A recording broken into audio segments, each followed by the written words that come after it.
ngoma ichiprofit yaitamba vanhu vana veIsraeri vakasvika Kenani. Yakava ngoma yakarira pasi pano.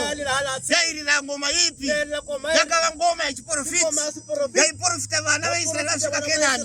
Vachiprofitwa makore avachagara nemararamiro avachaita. Saka kana vanhu vachirarama pasi pano vakanzi vanofanira kurarama mutsananguro.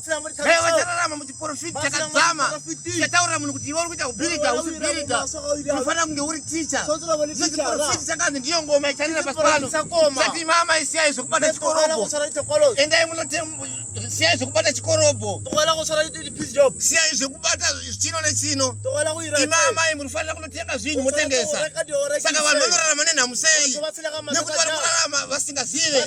Saka ngoma ichiprofiti kana yorira pasi pano munhu achararama mubasa rake raakapiwa naMwari.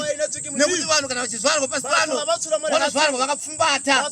Pakutenda kwedu sevanhu tinoti munhu anozvarwa vakapfumbata chipo.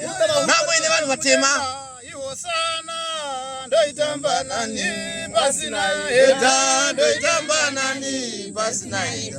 Yerira ngoma yemudenga iwosana ndoitamba nani pasina heta, ndoitamba nani pasina heta. Yerira ngoma yemudenga iwosana ndoitamba nani pasina heta, ndoitamba nani pasina heta.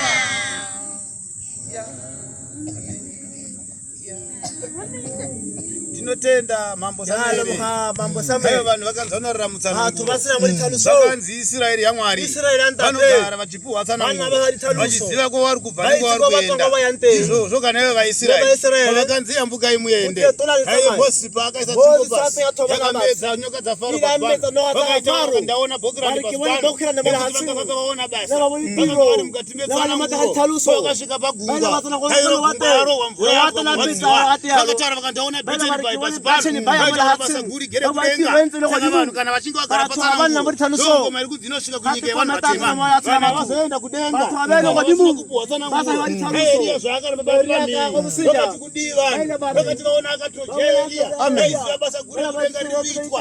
Johani wauya kuimba yevanhu vatema. Vakati kudiva vanhu vatema. Vakati taona Raisoni. Vakati Raisoni haife. Raisoni igere iri kudenga.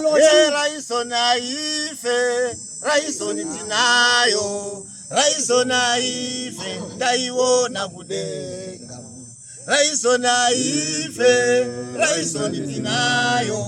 Raisoni haife. Ndaiona kudenga.